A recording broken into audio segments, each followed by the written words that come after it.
ಚಡ್ಡಿ ಕದ್ದೋರು ಬೆಳ್ಳಿದ್ದಲ್ಲ ಬಂಗಾರದಲ್ಲ ಪಟ ಪಟ್ಟಿದು ಯಾರು ನನ್ನ ಚಡ್ಡಿ ಕದ್ದೋರು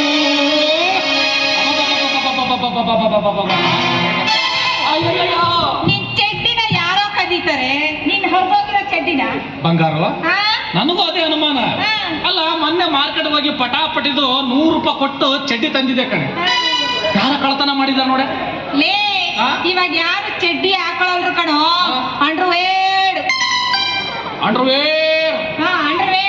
ಅಂಡರ್ವೇರ್ ಹಾಕ್ತೀಯಾ? ಓ ಸರಿ ಸರಿ ಸರಿ ಸರಿ. ಏನ್ ಮಾಡ್ಬೇಕು ಇವಾಗ? ಏನು? ನಾನು ನಿನ್ನ ಗಂಡ ನೋಡೋ ದಾರಾಗ ಗಂಡನ ಮಾನ ಮರ್ಯಾದೆ ತೆಗಿತಿಲ್ಲ. ನೀನು ಸ್ವಲ್ಪ ನಾಶಿ ಇಲ್ಲ. ಲೇ, ನನ್ನ ಗಂಡ ಬಂಡ ಅಲ್ಲ ಕಣೋ, ಗಂಡ ಬಂಡ. ಅಯ್ಯೋ ಅಯ್ಯೋ ಅಯ್ಯೋ ಅಯ್ಯೋ ಅಯ್ಯೋ.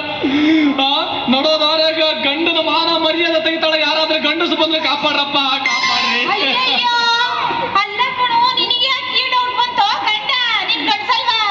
ಏ ಬಂಗಾರ, ನಾ ಗಂಡಸ ಅಲ್ವಾ? ಅಲ್ಲ, ಯಾವಾಗ ನಿನ್ನ ಮದುವೆ ಮಾಡ್ಕೊಂಡ್ಬಿಟ್ನೋ ಅವಾಗಿಂದ ನನ್ನ ಮೇಲೆ ನನಗೆ ಅನುಮಾನ ಶುರು ಆಗ್ಬಿಡ್ತು. ಹೌದು ಅಲ್ವೋ ಅಂತ.